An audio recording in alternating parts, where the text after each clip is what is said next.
అందరికీ నమస్కారం. నేను మీ బిసిరెడ్డి. దాదాపుగా నేను చంద్రబాబు నాయుడు గారిని 30 సంవత్సరాలుగా ఫాలో అవుతున్నాను. అంటే 16, 17 సంవత్సరాల వయసులో నాకు పెద్ద అవగాహన లేకపోవచ్చు కానీ మినిమం ఒక 25 ఇయర్స్ నుంచి అయితే నేను చంద్రబాబు నాయుడు గారిని ఫాలో అవుతా. నాకు నచ్చిన నాయకుడు ఎవరన్నా ఉన్నారంటే ఈ 2 తెలుగు రాష్ట్రాల్లో చంద్రబాబు నాయుడు గారే. అందులో ఏ మాత్రం సందేహం లేదు. నేను ఇంకొక ఆల్టర్నేట్ నాయకుడిని కూడా చూడను. అంటే చూడాల్సిన అవసరం కూడా నాకు లేదు. ఆయన నెంబర్ 1 పొలిటీషియన్, నెంబర్ 1 అడ్మినిస్ట్రేటర్ నా దృష్టిలో. మీ దృష్టిలో ఏదైనా కావచ్చు, నాకు సంబంధం లేదు. అయితే చంద్రబాబు నాయుడు గారు ఒక మాట అంటాడు, నేను దుర్మార్గుల గుండెల్లో నిద్రపోతా. ఆయన ఆ మాట అన్నప్పుడల్లా మాలాంటి వాళ్ళకి అప్పుడు యువరక్తం కాబట్టి, ఇప్పుడు ఏముందిలే ముసలిముండా కొడుకులు అయిపోయామనుకో, ఈ రోమాలు నిక్కబొడి చేసి రక్తం మరిగిపోయేది. మేము ఒక లిస్టు తయారు చేసుకునేవాళ్ళం. మళ్ళీ చంద్రబాబు నాయుడు గారు కానీ ముఖ్యమంత్రి అయితే వీళ్ళందరూ అయిపోతారా, వీళ్ళందరూ అంటూ చూస్తాడు. ఆ తర్వాత 2 సార్లు అయ్యాడు. ఇప్పుడు అయిపోయింది. అప్పుడు మా వయసు కూడా అయిపోయింది కాబట్టి ఈయన అంటాడంతే, మనం చూస్తూ ఉండాల. వాటిల్ని మన మైండ్లోకి తీసుకున్నాం అనుకోండి, మనకి ఏదైనా బ్రెయిన్ స్ట్రోకో, హార్ట్ అటాకో ఇలాంటి జబ్బులు వచ్చి దిక్కులేని సాగు చావాల్సి వస్తుంది. కాబట్టి ఆయన మాటలు పెద్దగా వదిలేసాం. ఏంటో అంటాడు ఆయన, ఎవరో ఒకరిద్దరి మీద చర్యలు తీసుకుంటాడు. ఆ తర్వాత ఒకడు కులం ఎత్తుతాడు, ఒకడు మతం ఎత్తుతాడు, ఒకడు ప్రాంతం ఎత్తుతాడు. ఈ 3 అంశాల్లో ఏదో ఒక అంశం ఈయన దృష్టికి వస్తుంది, భయపడిపోతాడు. ఓయమ్మ వీడి మీద కానీ చర్యలు తీసుకుంటే ఫలానా కులపోళ్ళు వ్యతిరేకత అయిపోతారేమో, ఫలానా మతం వాళ్ళు వ్యతిరేకత అయిపోతారేమో, ఫలానా ప్రాంతం వాళ్ళు వ్యతిరేకత అయిపోతారేమో అని చెప్పి అక్కడికి స్కిప్ అయిపోతాడు. వాడు కొద్ది రోజులు, అంటే ఈయన ఉడికి మీద ఉన్నంత కాలం వాడు ఎక్కడన్నా దాముకుంటాడు. ఈయన కొంచెం చల్లబడ్డాడు రా అన్నప్పుడు వాడు మళ్ళీ మొదలు పెడతాడు. ఇది రొటీన్ జరుగుతూ ఉంటుంది, మేము చూస్తూనే ఉన్నాం. ఇక ఆ ఆశలు వదిలేసాం. కానీ ఎవడు బతుకోడు బతికేయాల, దీన్ని మనం పెద్దగా అనుకోవాల్సిన విషయం లేదు. కాకపోతే చంద్రబాబు నాయుడు గారు అధికారంలో ఉంటే అందరికీ మంచి జరగద్ది, అందులో ఈ ఎదవలు కూడా ఉంటారు, డిసైడ్ అయిపోయి వదిలేసాం. సరే, ఆయన వయసు కూడా అయిపోయింది కదా, పెద్ద ఆయన ఆలోచన విధానాలను కూడా మనం గౌరవించాలి. మంచి చెడు అన్నీ ఆలోచిస్తాడు, ఇంటికి పెద్ద లాంటివాడు, తండ్రి లాంటివాడు. కాబట్టి ఆయన చేసేదే రైట్ అనుకుంటాం చివరాఖరికి వచ్చేటప్పటికి. అయితే ఈయన రాజకీయ వారసులు వచ్చారు, ఒక 3 వచ్చారు. ఈయన సమకాలీనకులు కావచ్చు, లేకపోతే ఈయన చూసి రాజకీయం నేర్చుకున్నవాళ్ళు కావచ్చు, లేకపోతే ఈయన సిద్ధాంతాలని వాళ్ళు పాటించేవాళ్ళు కూడా కావచ్చు.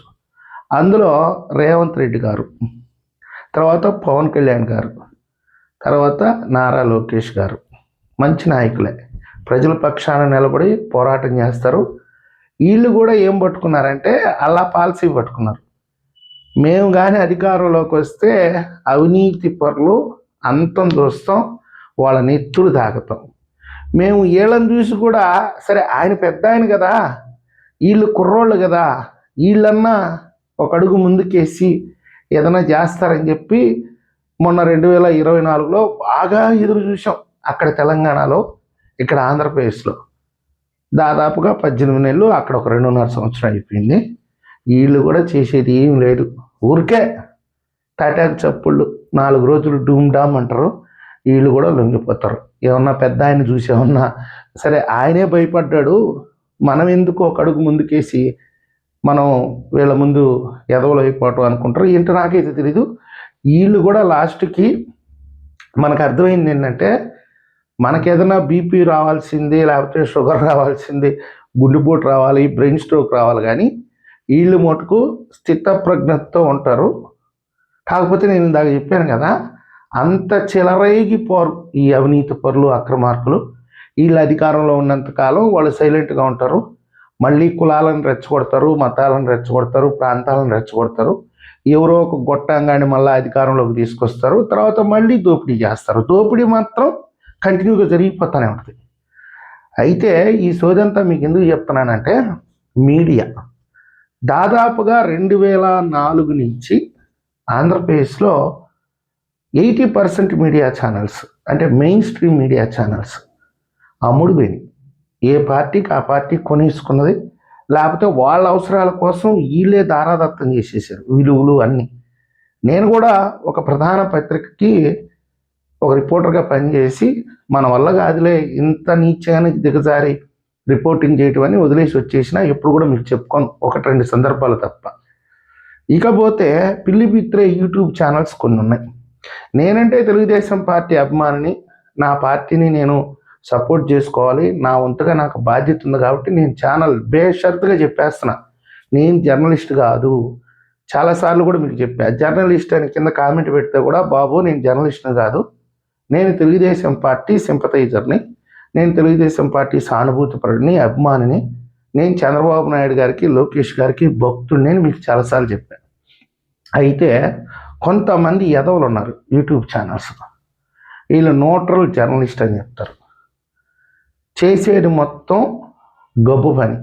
ఒక పార్టీకి వీళ్ళు డైరెక్ట్గా అమ్ముడుపోతారు.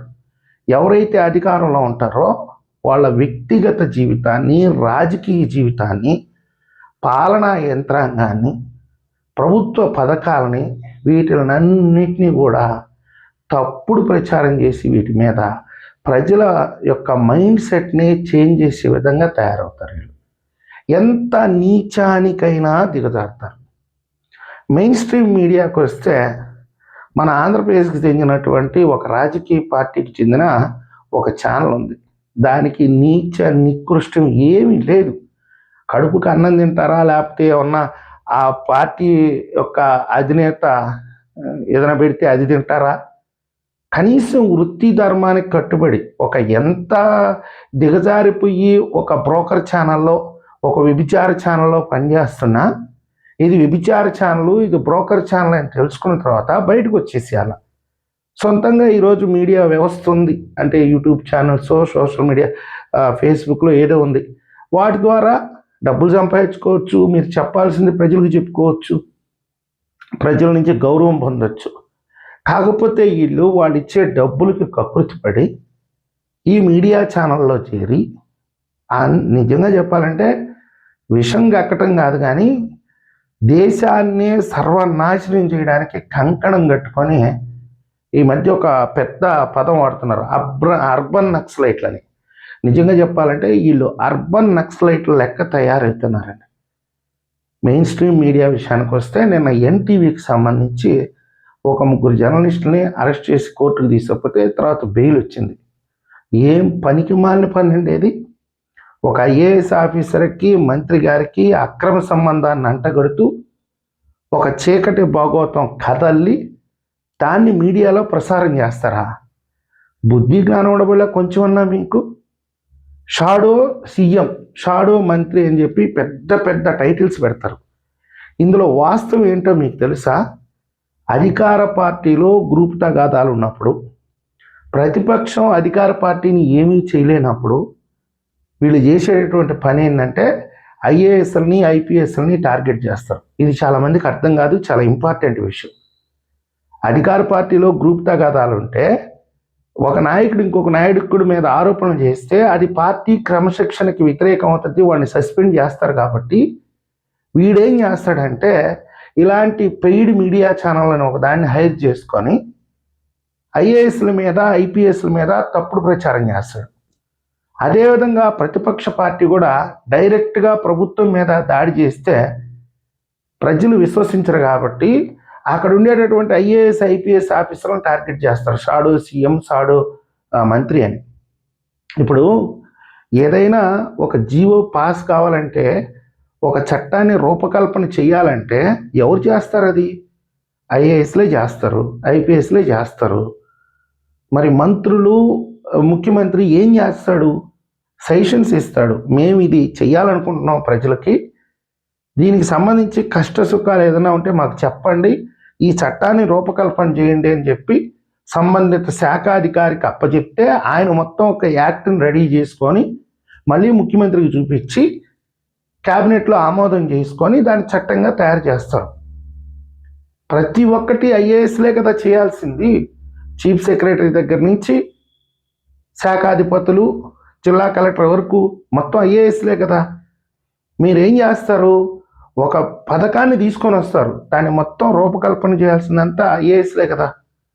ఇంకో విషయం చెప్తాను, ఇప్పుడు నాకే ఒక పెద్ద విషయం ఉంది, ఒక 100 కోట్ల కాంట్రాక్ట్ వర్క్ ఏదో ఉంది, దానికి సంబంధించి బిల్లులు రాలేదు లేదా ఏదన్నా అనుమతులు రాలేదు. నేనేం చేస్తాను, ముఖ్యమంత్రి గారి దగ్గరికి వెళ్ళి, అయ్యా నాకు ఒక 100 కోట్ల రూపాయల వర్క్ వచ్చింది, కానీ దీనికి లోకల్గా అనుమతులు రావట్లేదు, ప్రజలు అబ్జెక్షన్ చెప్తున్నారు, ఇది కొంచెం క్లియర్ చేస్తే నేను వర్క్ కంప్లీట్ చేస్తానని ముఖ్యమంత్రికి విన్నవించుకుంటే ఆయన ఏం చేస్తాడు, సంబంధిత శాఖ అధికారికి పంపిస్తాడు.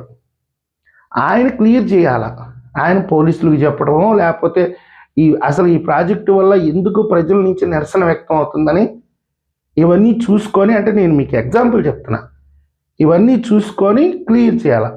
ఒక్కొక్క శాఖ అధిపతి ఒక్కొక్క రకంగా ఉంటాడు, ఒక్కొక్కరు తొందరగా చేస్తారు, ఒకరు కొంచెం ఆలస్యం చేస్తారు, ఇంకొకరైతే గ్రౌండ్కి వెళ్ళి విచారించుకుంటారు, ఆ జిల్లా కలెక్టర్కి ఆ ఎంఆర్ఓకి పంపిస్తారు, పోయి నాకు గ్రౌండ్ రియాలిటీ నాకు చెప్పండి, చెప్తే నేను ఈ ఫైల్ మూవ్ చేయాలని చెప్తారు. ఇదంతా ఒక ప్రాసెస్. ఇక్కడ షాడో ఐఏఎస్ ఎక్కడ వచ్చాడు, షాడో ఐపీఎస్ ఎక్కడ పుట్టుకొని వచ్చాడు. ఆంధ్రప్రదేశ్లో వైఎస్ఆర్సీపీ కూడా కొన్ని పనికిమాలిన ఆరోపణలు చేసేది, ఏబి వెంకటేశ్వరరావు గారి గురించి, ఇప్పుడు కోయి ప్రవీణ్ గారి గురించి, ఐపీఎస్ల గురించి. అంటే శాంతి భద్రతల విషయంలో వీళ్ళకి ఏదైనా నొప్పి కలిగితే ఈ ఐపీఎస్లని బజార్కు లాగుతారు. వీళ్ళకి కొన్ని మీడియా ఛానళ్ళు ఒత్తాసు పలుకుతాయి. మరి ఈ మీడియా ఛానళ్ళ మీద ఒక బాధ్యత కలిగినటువంటి ముఖ్యమంత్రులుగా, మంత్రులుగా వాటిని నియంత్రించాల్సినటువంటి బాధ్యత మీ మీద లేదా అండి? ఎంతసేపటికి మాటలైనా చెప్పేస్తారు, చేతలు ఏమి ఉండదా? సాక్షి ఎంత అరాచకాలకి ఒడిగడుతుంది ఆంధ్రప్రదేశ్లో. ఏ రోజైనా ముఖ్యమంత్రి గారు కానీ మంత్రుల కమిటీ కానీ దాని మీద చర్యలు తీసుకున్నారా? అదేమిరా అంటే తూతూ మంత్రంగా 4 నోటీసులు ఇస్తారు, వాళ్ళు లెక్క కూడా పెట్టరు. సాక్షాత్తు నారా లోకేష్ గారి మీద కేసు వాడు తప్పుడు ప్రచారం చేస్తేనే ఈయన కోర్టుకు వెళ్తున్నాడు, కానీ సాక్షికి సంబంధించి ఎవరు కోర్టుకు రావట్లే. అంటే చూడండి వీళ్ళకి ఎంత బలుపు ఉందో. సరే, మెయిన్ స్ట్రీమ్ ఛానల్స్ సంగతి పక్కన పెడితే ఇక యూట్యూబ్ బచ్చాగాళ్ళు ఉన్నారు కొంతమంది. ఈ మధ్యకాలంలో తెలంగాణకు సంబంధించిన కొన్ని వార్తలు చూస్తున్నానండి. వీళ్ళు అంటే వీళ్ళు చెప్పేదంతా ఏంటంటే ప్రతి దగ్గర షాడో మంత్రి, షాడో ముఖ్యమంత్రి. ఎవర్రా షాడోలు, మంత్రి ఎవరు, ముఖ్యమంత్రి ఎవరంటే మహిళా ఐఏఎస్లు. ఎంతకాలం భరిస్తుందండి ప్రభుత్వం? మరి చర్యలు తీసుకోవాలి కదా. దానికి సంబంధించే సిట్ వేసింది. సిట్ వేశారన్న కక్షతో మీరేం చేశారు, ఒక మంత్రికి, ఒక ఐఏఎస్ ఆఫీసర్కి దారుణాతి దారుణంగా ఒక అక్రమ సంబంధాన్ని అంటగడుతూ ఒక వార్త ప్రసారం చేస్తే మరి చర్యలు తీసుకోవాలి కదా. నాకు రేవంత్ రెడ్డి గారి మీద అసలు నమ్మకం లేదండి. ఇదంతా ఏంటంటే తూత్ మాలిష్గా ఏదో కలర్ కోటింగు నేను అనుకోవడం అంతే. ఆయన నిష్పక్షపాతంగా తొక్కి తోలు తీయాలరా అని కానీ ఆయన కానీ అనుకుంటే, నిజంగా చెప్తున్నాను, అంటే ఆవేదనతో చెప్తున్నా, హెడ్మా అనే ఒక నక్సలైట్ని పోలీసులు ఎన్కౌంటర్ చేసి చంపేస్తే ఈ తెలంగాణకు చెందినటువంటి కొంతమంది యూట్యూబర్లు ఆ హెడ్మా తల్లి దగ్గరికి పోయి, ఈమె చూడండి ఎంత దీవనావస్థలో ఉందో, వాడు ఒక పెద్ద వీరుడైనట్టు, గొప్ప నాయకుడైనప్పుడు, అంటే ఎంత దారుణం అంటే ఇదే వెళ్ళినటువంటి మీడియా ఈ యూట్యూబ్ కొంకలో తల్లికి ఒక ముద్ద అన్నం పెట్టనోడు, తల్లికి బట్టలు ఇవ్వలేనోడు, తల్లికి సరైన కొంపగట్టి ఇవ్వలేనోడు ఈ దేశానికి ఏం చేస్తాడు, గిరిజన సమాజానికి ఏం చేస్తాడని ప్రశ్నించాల్సినటువంటి ఈ మొండమోపి యూట్యూబ్ ఛానల్లో దాదాపుగా 100 పోలీసుల ప్రాణాలు తీసిన ఒక నీచ నికృష్టుని హీరో చేయడానికి ప్రయత్నిస్తే తెలంగాణ ప్రభుత్వం ఆ యూట్యూబ్ ఛానళ్ళ మీద ఎలాంటి చర్యలు తీసుకోవాలి. ఏదో తూత్మాలిష్గా 4 నోటీసులు ఇచ్చేయడం, విచారణకు వెళ్ళడం, కాఫీ ఇవ్వడం, పంపించేయడం. ఇట్లాంటి సన్నాసులు చాలామంది ఉన్నారండి తెలంగాణలో. ఆంధ్రాలో ఒక రకంగా చెప్పాలంటే తక్కువ మందే. ఆంధ్రాలో ఒకడెవడో ఉన్నాడు, పవన్ కళ్యాణ్ గారిని 24 గంటలు తిడుతుంటాడు, హిందువుల్ని 24 గంటలు తిడుతుంటాడు. మరియు వాడు పెట్టే థంబ్లైన్స్ చూస్తుంటే కడుపు మండిపోతుంటుందండి. మరి ప్రభుత్వానికి తెలియదా దీనివల్ల మత విద్వేషాలు రెచ్చగొడతారేమో, దీన్ని చూసి ఎవరన్నా అమాయకులు చెడిపోతారేమో, వీళ్ళ బారిన పడతారేమో అన్న బాధ్యత ప్రభుత్వానికి లేదా అండి? ఎందుకు అని అచ్చోసిన ఆంబోతులాగా రాష్ట్రం మీద వదిలి తిప్పుతున్నారు మీరు? ఇవంతా ఏంటంటే కడుపు మండిన సామాన్యుడు ఆవేదన ఇది. కానీ ఇవన్నీ ప్రభుత్వాలకు పట్టవు, టైం పాస్గా చూస్తారు, దాంట్లో కూడా రాజకీయం చూసుకుంటారు.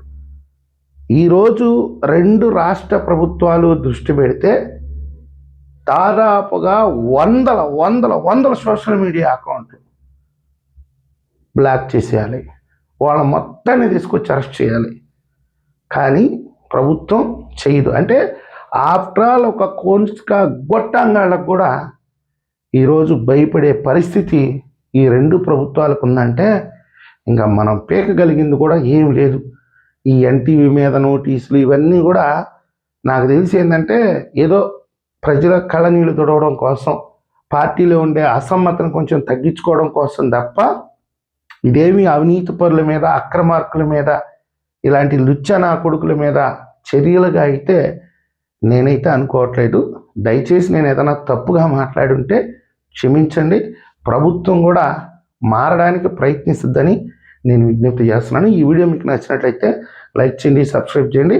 ధన్యవాదాలు.